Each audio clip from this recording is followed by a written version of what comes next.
It's time for the Daily Stand Up Podcast presented by AgileDad with your host, Lee Henson. Without any further ado, let's get started. I had a lot of questions last week about team working agreements, so I thought I would do another episode on some concepts behind an effective working agreement. So take a minute and imagine you're on a team, right? Where everyone knows what they're supposed to do, how they should do it, and the norms that guide their behavior. I mean, that sounds incredible, right?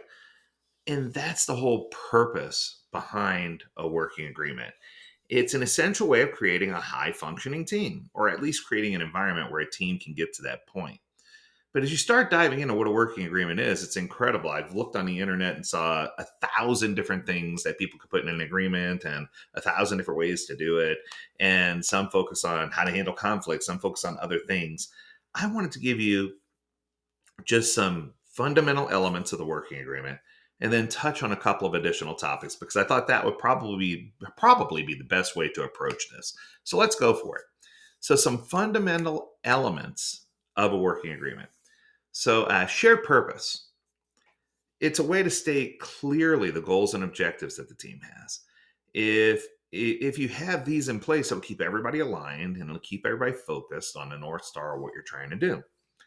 Another fundamental element is roles and responsibilities. This is one that people often overlook.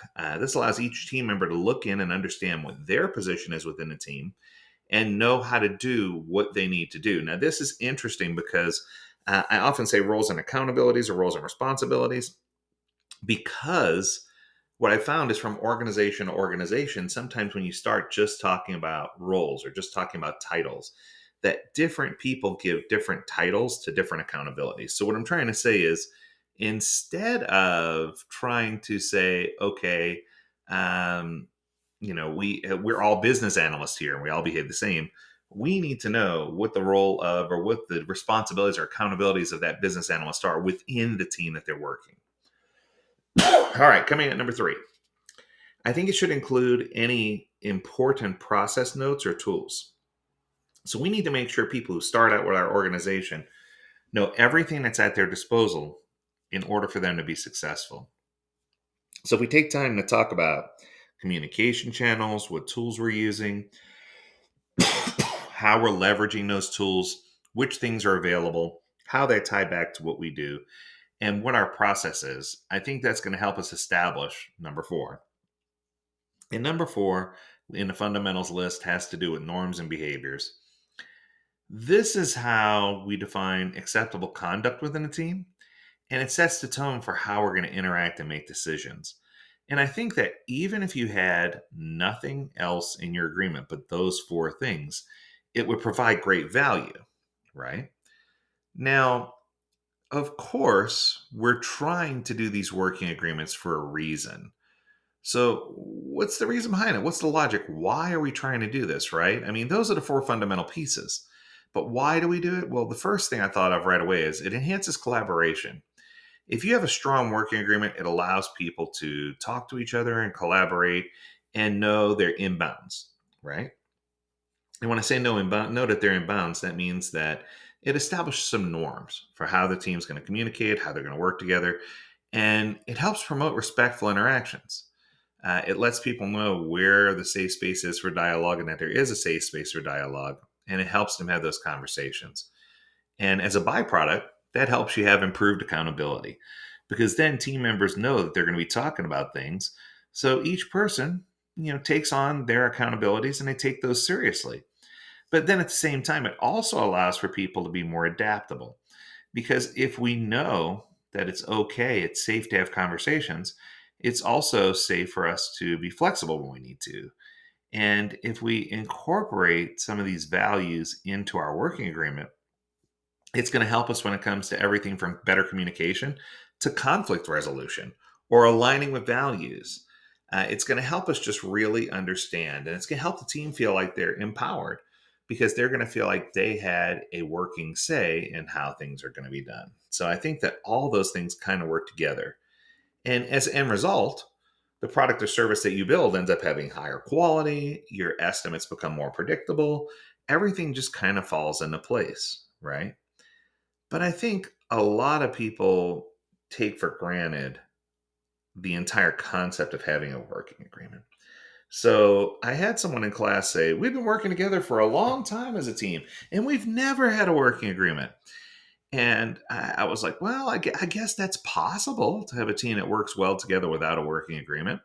But then as the class progressed, wouldn't you know it, this person turned around and gave me some questions. And I jotted them down just because I thought it was kind of weird or unique. And I want to share some of the things they asked. So now keep in mind, this came from a person on a group without a working agreement. They said, how do you improve poor team dynamics where we're not really working as well together as we could? Or here was the second question. They said, I've noticed compared to other teams that our team is starting to see a decrease in productivity. Could this be just because one person on the team is not doing their job? Or what are some of the things I should look for as an advanced Scrum Master to help combat decreased productivity? Then we started talking about stories and story delivery. And this person said, yeah, it's just hard to nail quality. We have a separate testing group from our development group, and it's just hard to get quality out there. What types of advice would you give for teams to improve if quality is an issue? And then came the big bomb. This person said, while we've been together as a team, it's impossible for us to be predictable. I said, why is it impossible for you to be predictable? They said, well, it feels like every few sprints, every couple of sprints, we have someone leaving the team or someone transitioning or leaving the company. They said also, everybody seems to be completely burnt out. Nobody's happy with what they're doing. And I sat here and I thought to myself, if this isn't an advertisement for why you need a working agreement, I don't know what is, right? The working agreement is expected to help you communicate more effectively, to make all the expectations clear and explicit, to establish normal communication and communication norms of how we're going to talk to each other and what we're going to do, to promote that open and honest communication that we're looking for, the radical candor communication, to encourage the team to elicit feedback and have discussion about the feedback and figure things out, to provide a solid framework for how we're going to resolve conflicts if they do arise. And I think that if we regain our focus and really push forward with a solid agreement, I want to describe it this way. And I think this is the key. The pillar of having a good working agreement is what I call person on the street. If someone new joined your team, would they have the right information and understand how to interact and who to interact with and who's responsible for what? It's almost like buying a new appliance and having a quick start guide. I really do believe that a working agreement is intended to help people have a better understanding of each other, but it's also intended to help people really get that jump start on what they need to effectively work within an organization. You know what? That's going to do it for this episode. I hope that you enjoyed it. If you have a topic you want us to discuss, feel free to reach out. Learn more at AgileDad.com. We'd love to hear from you.